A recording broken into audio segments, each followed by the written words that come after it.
साथी रोसी खोला हेर्नु रोसी खोला लाउँ यत्रो ठुलो आएको थियो रोसी खोला चाहिँ अहिले योले चाहिँ यहाँनिर बाटो बिगार्ने सम्भावना धेरै छ यहाँनिर लाउँ किरे समात्ने र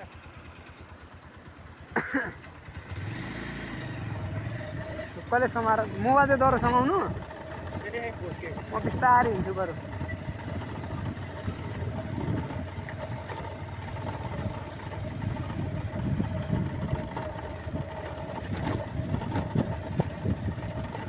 अब बर्खा लाग्यो साथी हो यो रोसीको बाटो चाहिँ अब लगभग बन्द हुने अवस्था हुन समय लाग्दैन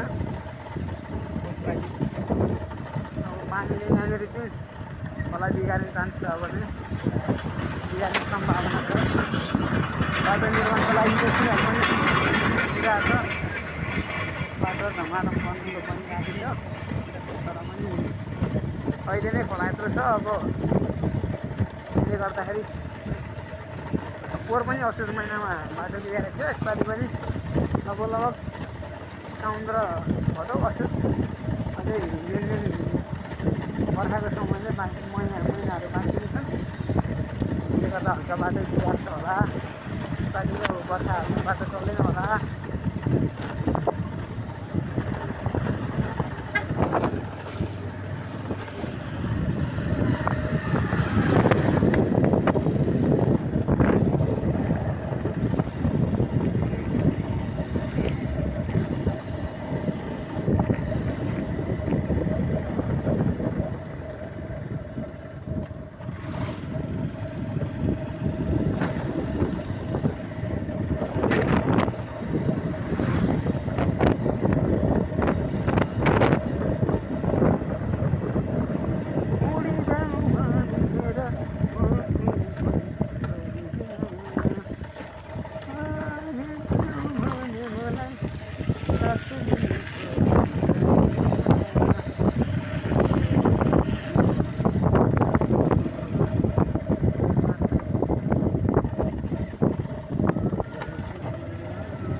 बारेमा कुरै नगर्नुहोस् तपाईँ कुरै नगर्नुहोस् बाटो भनेको यस्तै हो यता छेउ साइडमा हेर्न सक्नुहुन्छ यो चाहिँ सब यो खोलाले गर्दा हानेर चाहिँ बाटोहरूको नक्सा मात्रै छ ठाउँ ठाउँमा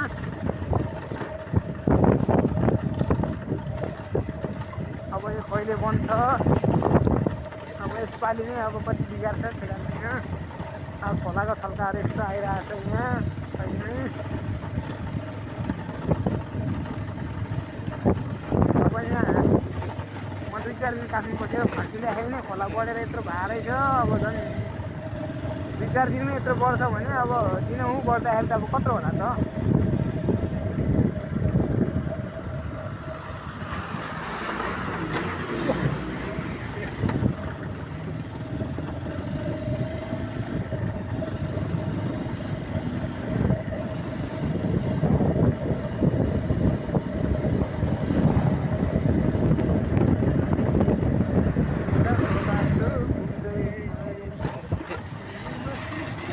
मोबाइल ढुक्कले समाउनु न बाँकी काम म गर्छु कि अब बाटो भनेको यस्तै हो बाटोहरू बन्दैछ भन्नु चाहिँ आशा छ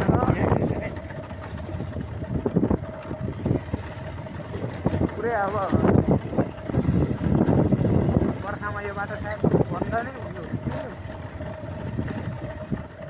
अरू ठिकै छ 1-2 ठाउँ चाहिँ अब डाइरेक्ट खोलाले हानेर चाहिँ अब बाटोहरू लगभग खोल्ने अवस्था भन्दा नि लान्छ होला त्यो सायद बाटो खोल्ने ठाउँहरू अलिक छैन चट्टानहरू रहेको ठाउँमा अलिक धेरै गाह्रो हुन्छ बाटो खोल्नलाई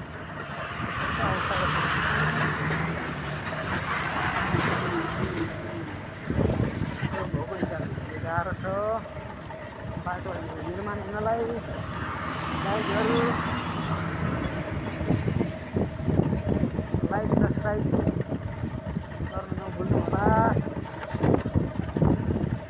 मेरो युट्युब च्यानलमा सबैजनालाई स्वागत गर्छ। त्यस्तै अब बाटोहरूको बारेमा, यात्राको बारेमा, विशेष गरेर ठाउँहरूको बारेमा हामी अपडेट गराइरहन्छौँ। रोसी खोला किनारैमै छौँ भनौँ।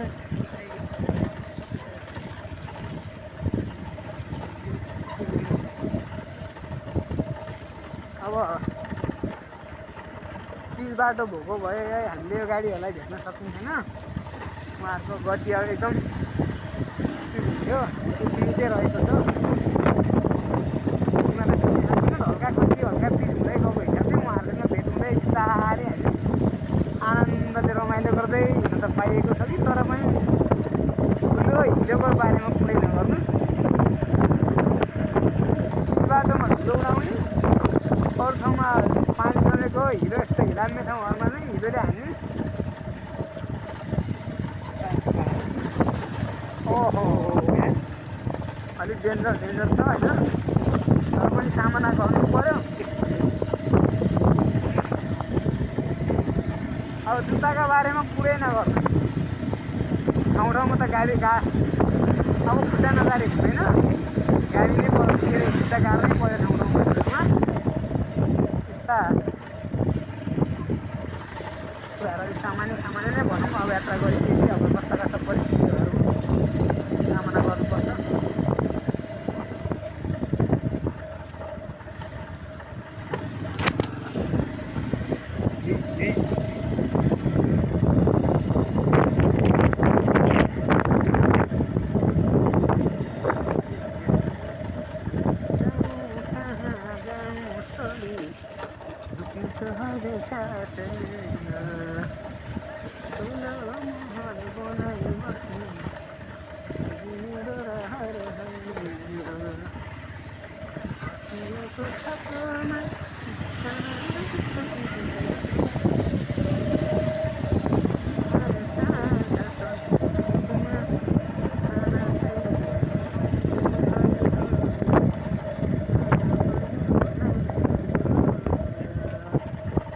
हाम्रो यहाँ क्यामराम्यान चाहिँ विशेष गरेर भाइ साहब हुनुहुन्छ, श्याम सुनुवार। उहाँलाई चाहिँ अलिक अति नै गाह्रो भएको अवस्था, दुईवटा मोबाइलबाटै क्यामेरा गर्नु पर्दाखेरि उहाँलाई चाहिँ अलिक धेरै गाह्रो भएको। बाटोको अवस्था यस्तो, हातले अब समाउनु नपाउँदाखेरि अलिक जोड्ने रफ बाटोहरूमा चाहिँ अलिक मलाई उखार्ने, डर देखाउने, तर्साउने त्यस्तै गइरहेको छ। तर सकेसम्म मैले अलिक बिस्तारै चलाउने, बिस्तारै यात्रा गर्ने चाहिँ प्रयास गरेको छु।